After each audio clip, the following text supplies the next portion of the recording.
बिस्मिल्लाहिर्रहमानिर्रहीम। अस्सलाम वालेकुम दोस्तों, कैसे हैं आप सब लोग। उम्मीद है खैरियत से होंगे। जी दोस्तों, आप लोग देख रहे हैं मेरा यूट्यूब चैनल जवाब दो विद नईम अहमद। दोस्तों, बल्दियाती इलेक्शन तो शोर बहुत हो रहा था और बल्दियाती इलेक्शन जो है वो हो गए और किसी को पता भी नहीं चला। अब इस बल्दियाती इलेक्शन के बाद इसमें जो कुछ भी हुआ, बाइकआउट को ले लें या धांधली को ले लें, इसमें जो कुछ भी हुआ उसके बाद जो अब जो कुछ हो रहा है उस पर हम बात करते हैं। बाइकआउट हुआ और बाइकआउट जो है ये डबल बाइकआउट हुआ। डबल बाइकआउट इस तरह से हुआ कि एमकेएम जो ओरिजिनल वाली एमकेएम है, जिसे एमकेएम लंदन कहा जाता है, जिसके सरबराह जो हैं वो अल्ताफ हुसैन साहब हैं, उन्होंने बाइकआउट की अपील की थी। और बाइकआउट जो है वो पहले भी जो ज़मनी इलेक्शन हुए उसमें भी वो करते रहे और उनके बाइकआउट का असर जो होता है वो सबको नज़र आता है। आप जितने भी बड़े बड़े सहाफ़ी हैं आप सबको उठा के देख लें, या जितने बड़े बड़े व्लॉगर्स हैं उनको भी अगर आप देखें तो सब यही कहते हैं जी ये जो इलेक्शन हुए, ज़मनी इलेक्शन हुए, बल्दियाती इलेक्शन जो हुए, इसमें अल्ताफ हुसैन साहब का जो बाइकआउट है वो वाजे नज़र आता है। लेकिन अब यहाँ जो हुआ वो डबल बाइकआउट हुआ। डबल बाइकआउट इस तरह से हुआ कि एमकेएम बहादुराबाद जो है, जिसके सरबराह डॉक्टर खालिद मकबूल सिद्दीकी साहब हैं, उन्होंने भी बाइकआउट का ऐलान किया। फिर बाद में खालिद मकबूल सिद्दीकी साहब ने कहा जी हम इलेक्शन से दस्तबरदार हो रहे हैं। अब बाइकआउट जो होता है वो तो अलग चीज़ होती है और इलेक्शन से दस्तबरदार हो जाना वो अलग चीज़ होती है। इलेक्शन से दस्तबरदार हो जाना मतलब किसी के हक में दस्तबरदार होना होता है। और बाइकआउट जो होता है वो बाइकआउट कहते हैं कि अपने जो वोटर सपोर्टर होते हैं उनको कहा जाता है जी आप किसी को भी वोट ना डालें, आप इस इलेक्शन में हिस्सा ना लें, इससे बाइकआउट कहते हैं।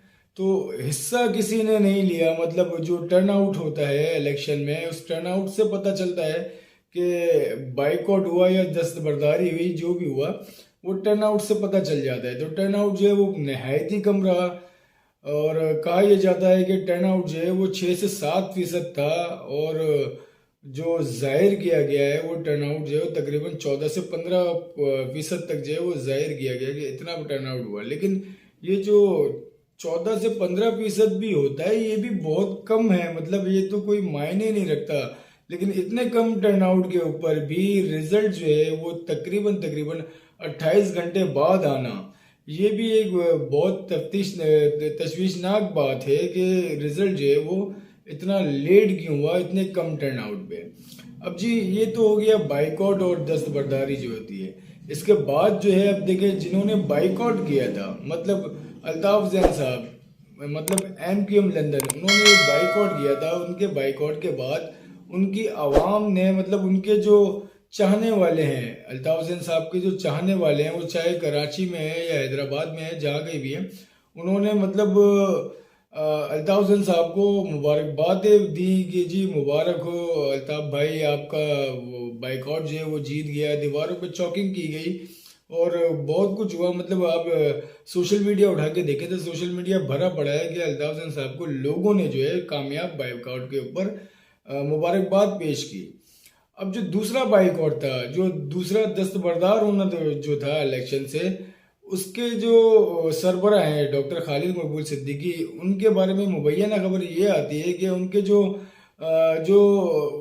इलेक्शन के जो उम्मीदवार थे, वो उम्मीदवार जो हैं, उसके अलावा उनके कारकुनान जो हैं वो बहुत ज़्यादा उन्होंने मतलब इजहार बरहमी किया है कि उनको दस्तबरदार इलेक्शन से नहीं होना था और इलेक्शन में जाना था। और कारकुनानों ने भी काफ़ी जो है अपने तहफ़्फ़ुज़ात का इजहार किया और मुबैना तौर पे कहा जाता है कि कहा गया है कि ये जो एमकेएम बहादुराबाद है ये महाजरों की तो दुश्मन नज़र आ रही है, महाजरों के हक में तो नज़र ही नहीं आ रहे। इस तरह की जो है कुछ खबरें वो भी सोशल मीडिया पे बहुत ज़्यादा चल रही हैं कि एमकेएम के कारकुनान जो है, एमकेएम के जो जिम्मेदारान हैं, एमकेएम बहादुराबाद की बात कर रहा हूँ, उन्होंने अपने जो रहनुमा है, अपने सरबरा जो है एमकेएम बहादुराबाद के, उनसे जो है उनको काफ़ी तनकीद का निशाना बनाया और बहुत कुछ कहा गया है। तो ये फ़र्क है बाइकआउट का और दस्तबरदारी का। अब अल्ताफ हुसैन साहब ने कल एक अपना टिकटॉक के प्लेटफॉर्म से एक बयान जारी किया। उस बयान में उस वीडियो मैसेज में अल्ताफ हुसैन साहब ने अपने लोगों को भरपूर मुबारकबाद दी है कामयाब बाइकआउट करने पे। और अल्ताफ हुसैन साहब कहते हैं जी मैं जो हूँ आप सबको बस यूं समझ लें, अगर आप लोग मेरे सामने हो तो मैं आप लोगों को अपने सीने से लगा लूं। अल्ताफ हुसैन साहब कहते हैं कि मैंने पहले अपील की थी बच्चों से कि वो अपने वालिदैन को रोकेंगे कि वो वोट डालने ना जाएं। प्यारे प्यारे बच्चों ने ऐसे ही किया, अपने वालिदैन को, अपने माँ बाप को मना किया, जी अल्ताफ दादा का बाइकआउट है तो आप वोट डालने नहीं जाए, और बच्चों के माँ बाप जो हैं वो वोट डालने नहीं गए, और एक कामयाब बाइकआउट हुआ। और नौजवानों ने नौजवानों ने इन हालात में जिस तरीके से बाइकआउट को कामयाब बनाने के लिए अपनी जान हथेली पे रख के पंफलेट्स हैं वो घरों में बांटे, ये एक बहुत बड़ी बात है। ये कहना है अल्ताफ हुसैन साहब का। उसके बाद जो अल्ताफ हुसैन साहब ने बड़ी मोहब्बत और प्यार का पैगाम दिया। वो कैसे दिया, मैं आपको एक वीडियो क्लिप दिखाता हूँ छोटा सा, आप वो वीडियो क्लिप देखें। शाबाश, एक पप्पी, पहले सीधे गाल पे, सीधे गाल पे आ, उल्टे गाल पे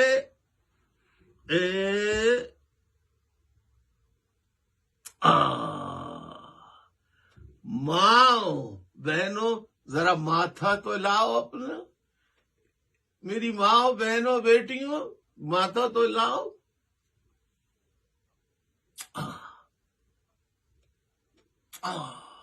अल्लाह सलामत रखे। भाइयों आओ, तुम भी आओ, माथों को करीब मेरे।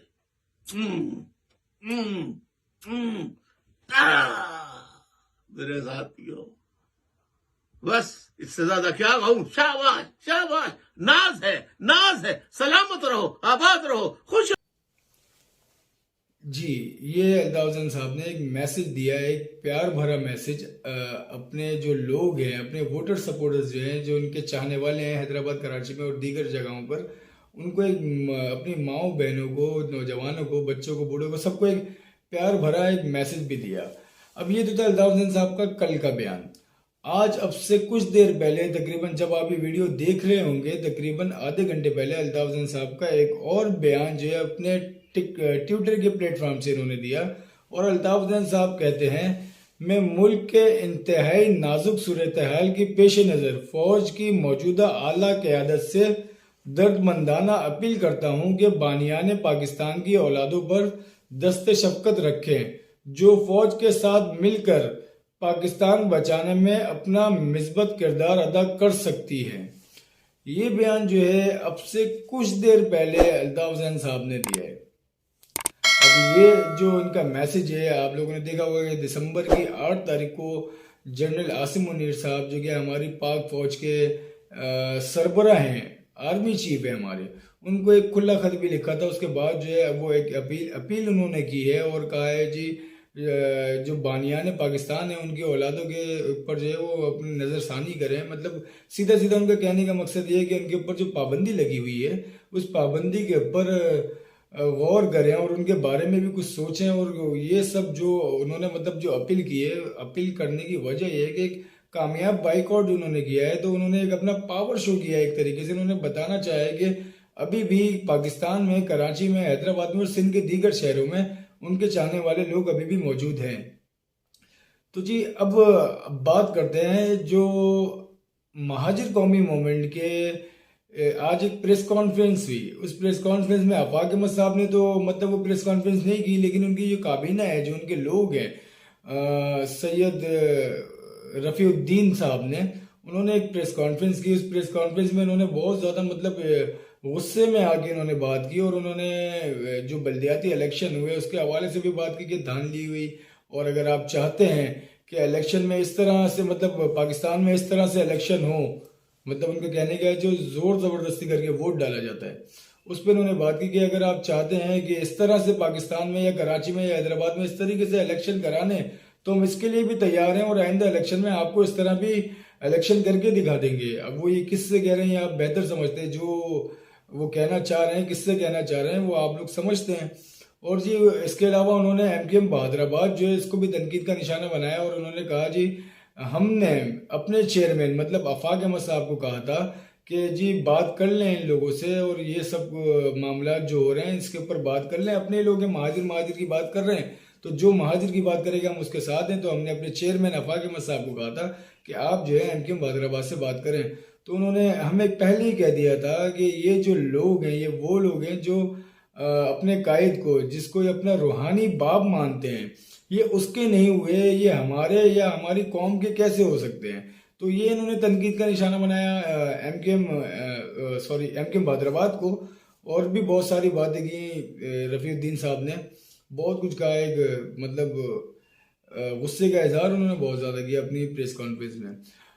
आखिर में जाते जाते आपको एक ब्रेकिंग न्यूज़ बता देता हूँ, जो अब तक की सबसे बड़ी खबर है। वो ये है कि पीटीआई में एक नया सरबरा आने वाला है, मतलब एक नया चेयरमैन पीटीआई आने वाले हैं। जैसे कि आप लोगों को पता है कि इमरान खान साहब जो हैं वो ताहयात नाअहल हो सकते हैं, तो उसी की तैयारी की जा रही है पीटीआई में। अब ये जो इनके सरबरा जो आने वाले हैं ना, जो नए सरबरा, नए चेयरमैन जो पीटीआई के आने वाले हैं, ये हैं चौधरी परवेज इलाही साहब। ये एक मुबैना खबर है कि तैयारी की जा रही है कि चौधरी परवेज इलाही को पीटीआई का नया चेयरमैन बनाया जाएगा। और इसी सब की पेश नज़र जो काफ लीग के जो सदर हैं, वो जो बहुत अजीब सा बोलते ना, चौधरी क्या नाम है उनका, उन्होंने भी अपने मतलब वो जो काफ लीग के सदर हैं, उन्होंने भी, उनका नाम मेरे जहन में नहीं आ रहा अभी, क्या कहते हैं यार, खैर, तो उन्होंने भी चौधरी परवेज इलाही की जो पार्टी की रुकनीयत है उसको भी मुअत्तल कर दिया है, क्योंकि परवेज इलाही जो है वो पीटीआई में जा रहे हैं। तो अभी देखते हैं पीटीआई में और क्या कुछ होना बाकी है। बस बात वही है ना, मकाफात अमल तो होना है ना, ये तो अल्लाह का कानून है। मकाफात अमल तो सामने आता है। आप दूसरे के ऊपर हंसते थे, आप दूसरे को तनकीद का निशाना बनाते थे, आप तो ड्रोन मारने की बात करते थे, और भी पत्नी आपने गुंडा, बदमाश, चोर, डाकू, पत्नी किस किस को क्या कुछ नहीं कह दिया। आपने जिस जिसके बारे में जो जो बातें की, आपने नवाज शरीफ जरदारी के बारे में कहा ये चोर हैं, ये डाकू हैं, आपने अल्ताफ हुसैन के बारे में कहा ये बदमाश है, ये कातिल हैं। तो वो सब कुछ जो है अब आपके साथ हो रहा है, मतलब ये तो मकाफात अमल है ना, ये तो नजर आ रहा है। तो जी अब देखते हैं पीटीआई के साथ और क्या क्या होना बाकी है। और कल 18 तारीख है, 18 तारीख बड़ी अहम है कल की। अब 18 तारीख को पता चलेगा, मतलब आज 18 तारीख लग गई होगी जब आप ये वीडियो देख रहे होंगे। कल एक अहम केस होने वाला था सिंध हाई कोर्ट में, तो देखते हैं अब उसका क्या होता है। अब लोग अब उसमें देखेंगे कि वो केस वो समाप्त होती है या नहीं होती, या अगली अपडेट उसकी क्या आती है, ये तो अब कल पता चलेगा। सिंध हाई कोर्ट में केस है। आप लोगों को मेरी वीडियो कैसी लगी अपना फीडबैक लाजमी दिएगा, और मेरी वीडियो को लाइक ज़रूर करें और मेरे यूट्यूब चैनल को सब्सक्राइब करें। अब मुझे इजाज़त दें, अल्लाह हाफिज़।